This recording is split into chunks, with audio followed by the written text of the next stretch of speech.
저는 신학교 다닐 때 예수전도단 정말 싫어했던 사람이에요. 보면서 소위 말해서 참 재수없다.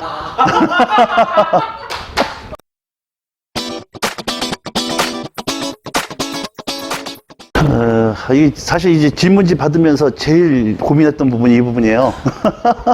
딴 건 고민 안 되는데 나를 뭐라고 소개를 할까 싶으면서 사실 생각을 곰곰이 하면서 좀 정리를 하는 시간을 좀 가졌는데요. 예수님의 제자로 부르심을 받고, 그리고 제자로 살고 싶고, 그리고 제자가 되고 싶은 인턴 제자 천태석입니다. 이렇게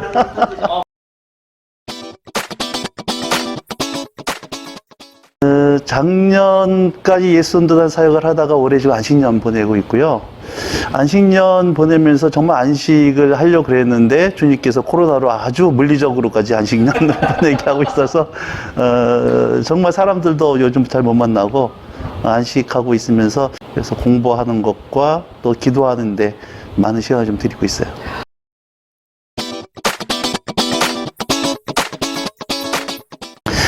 시작을 얘기하려면 그 배경을 좀 설명해야 될 것 같은데, 저는 신학교 다닐 때 예수전도단 정말 싫어했던 사람이에요. 그들만의 자기들만의 독특한 문화, 언어, 그리고 신학교 내에 어울리지 못하는 어떤 그 자기들만의 어떤 색깔, 보면서 소위 말해서 참 재수없다. 그랬는데, 제가 신학교 4학년 때 신학생들을 데리고 그 외국에 이게 단기 전도여행을 갔다 올 일이 있었는데, 한 80명 되는 신학생들과 함께 이제 인솔자가 최고 선배로서 인솔자가 돼서 갔는데, 그때 이제 YM 베이스에 머물게 됐었어요. 굉장한 충격이었어요.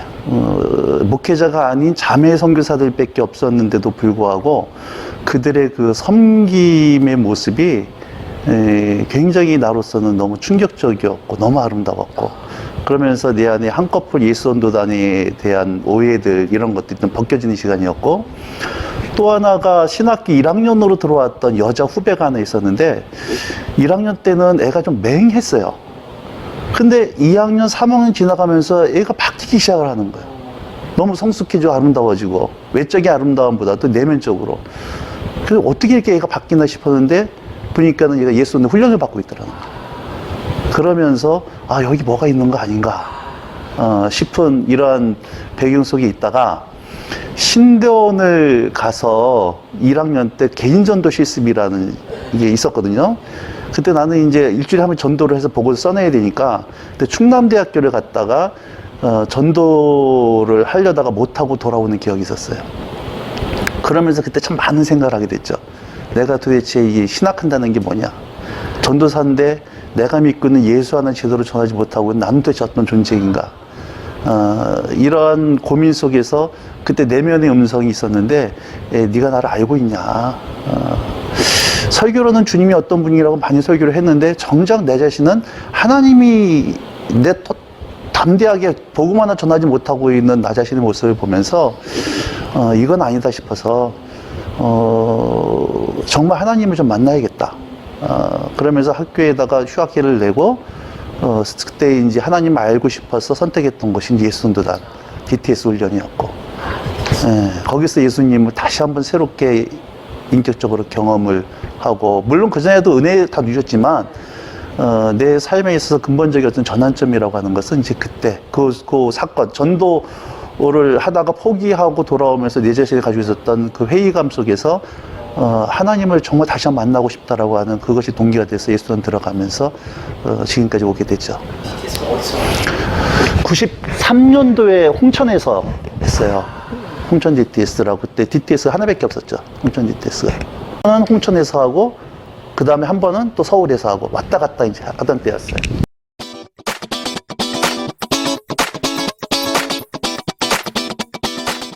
93년대 DTS를 하고 이제 신대어를 다시 이제 복학을 해서, 그리고 이제 결혼을 했어요.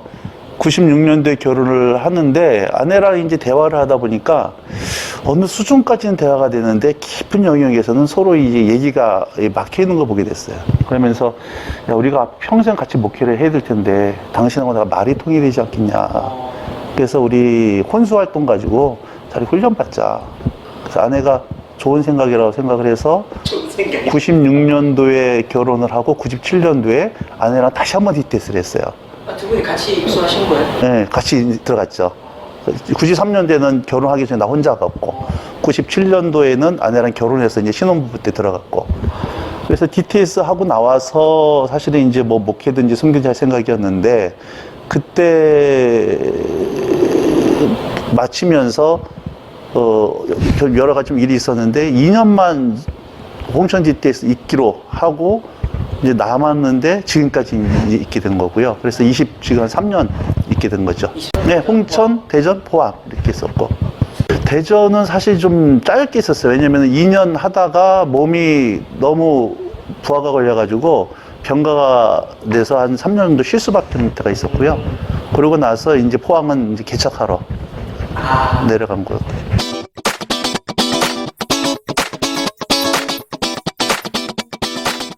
아무래도 관심이 내 사람에 있다 보니까 제일 마음에 갔고 또 제일 따뜻했고, 또 개인적으로 제가 성장했던 것은 뭐 이제 DTS 사역, 제자훈련 사역이 가장 마음에 남고, 지금도 계속 하고 싶은 사역은 그 사역이고, DTS에서 가장 많이 배웠던 것은 사람은 다 죄인이다.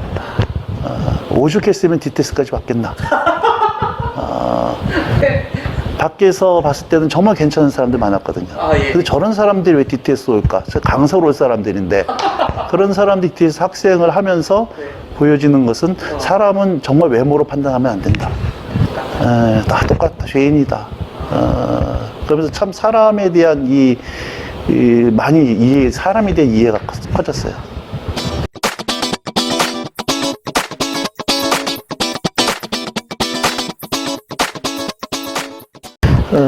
뭐 제일 기억나는 분들은 아마 홍천에서 같이 스텝으로 섬겼던 분들이고, 그러면서 내 안에 가장 많은 영향을 끼쳤던 분이 몇 분 계신데, 그 중에 한 번을 꼽는다 그러면은 내 전임 학교장이었던 이동선 선교사님, 그분의 같이 지내면서 참 많은 내 영향을 많이 받았죠.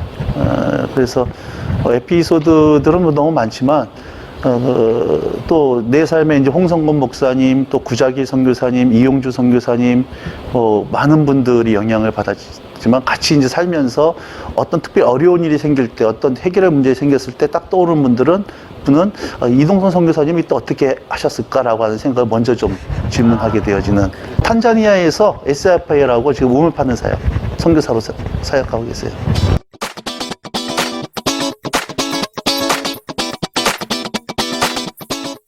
네, 저는 키워드 하나입니다. 사람이에요. 사람. 네.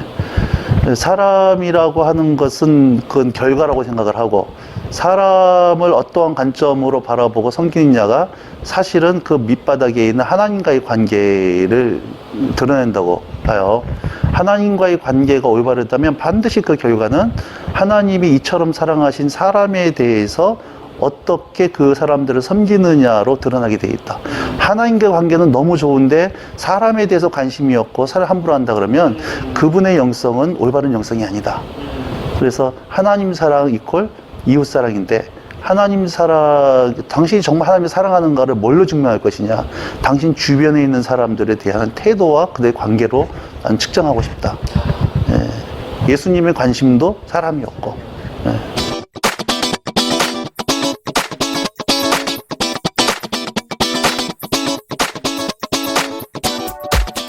일단 두 가지인데요. 하나는 하나님의 주권. 왜냐면은 예수님들이 놀랍게 하나님께서 기름 부으신 때가 있었어요. 예수는 잘했기 때문에, 아니 그게 아니라 하나님의 은혜라고 보는 거죠. 하나님께서 한 단체나 한 시대나 한 나라에 하나님께서 주권적으로 부흥을 주실 때가 있고, 그리고 그것이 영원하지가 않고 하나님이 이제 거두어 가시거든요. 그런 차원에 있어서 예수단도 하나님께서 한때 부흥을 기름 부으셨고, 그리고 그 하나님 주권적으로 또 이제 기름 부으시 떠나니까는 이제 또 이 감소되어지는, 그것은 뭐 우리 단체뿐만이 아니라 어느 교회 어느 시대 다 있는 거라고 있기 때문에 일단은 그 하나를 하나님의 주권적인 부분에 있어서 보고 싶고요. 또 하나는 그럼에도 불구하고 그 단체에 속해 있는 사람들의 이 태도에 있어서 그 정신이 사라지다 보니까, 결국 구조적인 문제라기보다도 정신이 사라지다 보니까는 그 기름 부으심이 또 사라지는 그걸로 좀 해석을 하고 있고 좀 바라보고 있어요.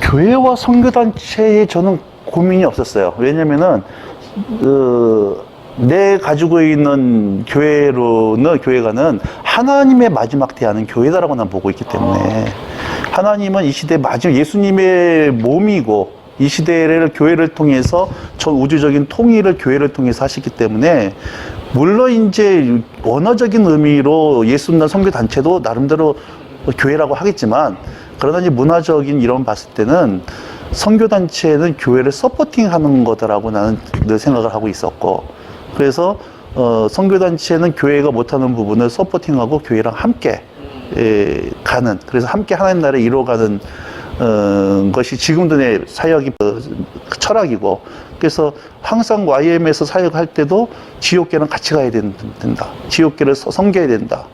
그래서 교회랑 선교단체가 충돌이 일어나면 언제든지 교회를 우선순위에 둘 수 있도록 하고 그래서 교회와 함께 교회를 또 지지를 받고 가야 되는 그러다 보니까 지역교회랑 지금도 관계가 좋고 목사님도 환영하고 그래서 지금도 변함없어요. 그거는 그 관계의 문제라고 생각되어지는데요. 그런 일이 벌어지면은 일단은 저는 그래서 목사님들하고 그 관계를 일단 잘해라. 그리고 사역하더라도 롱런할 것 같으면은 교회에서 인정을 받아야 된다. 그래서 우리 모든 간사들도 반드시 지역교회에 들어가서 그냥 교회만 다니지 말고 반드시 교회 한 부서로 들어가서 섬겨라. 그래서 교회에서 인정을 받아라. 그러면 서로 윈윈 되어진다.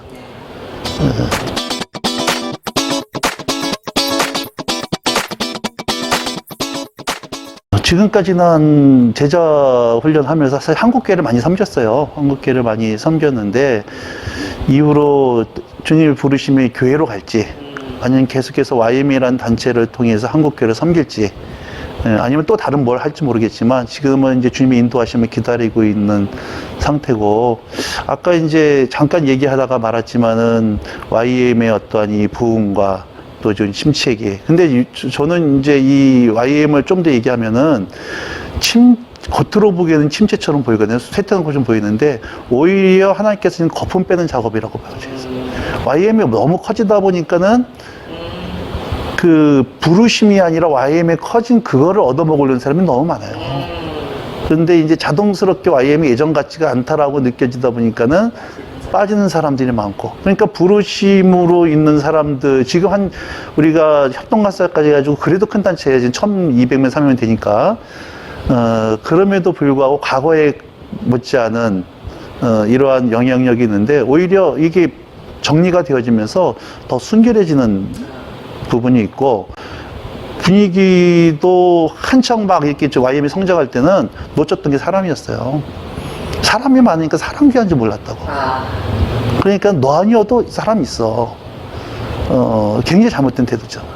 근데 어려운 시간들을 몇 가지 YM 내에서 사건들을 거치고 어려운 시간이 지나면서 정작 우리가 가장 신경 써야 될 것은 사람이구나 라고 하는 것들을 다시 한번 이 패밀리십 가족됨에 대해서 회복되어져 가면서 지금은 굉장히 이 내적으로 굉장히 다져져 가고 있고 처음의 정신을 찾아가고 있고 그래서 오히려 지금이 어떤 면에서는 은혜의 때다. 하나님께서 이 단체를 긍휼히 여기셔서 걷어갈 거 걷어가시고 그 다시 새롭게 된 때라고 생각되어지기 때문에 우리가 조금만 더 주님 앞에서 낮아지고 부르심대로만 간다 그러면 다시 하나님께서 이 단체를 사용하시기를 사실 기도하고 있죠. 그런 차원에 있어서 YM에서 계속 있으면서 한국교회를 더 섬기는 곳이 있을지 아니면은 지역교회를 해가지고 할지는 지금 기도 중에 있습니다.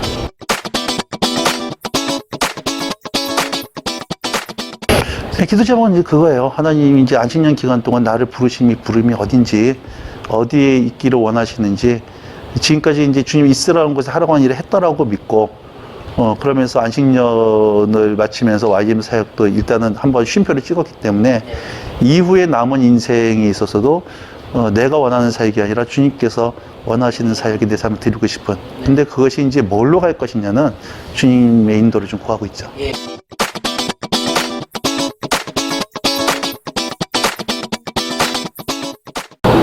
세상은 그냥 요즘 든 생각이 그래요. 세상은 바뀌지 않았다. 여전히 죄인이다. 그리고 하나님도 바뀌지 않았다. 세상이 어떠하든지 간에 하나님께 붙어 있으면 하나님의 역사는 늘 지금도 그 하나님을 전심으로 바라는 자들을 통해서 마음껏 펼쳐 가실 거라고 믿기 때문에 하나님 꼭 붙들고 살아가시기를 주님으로 축복하고 저도 그렇게 살려고 또 은혜를 구하고 몸부림치고 있습니다. 네.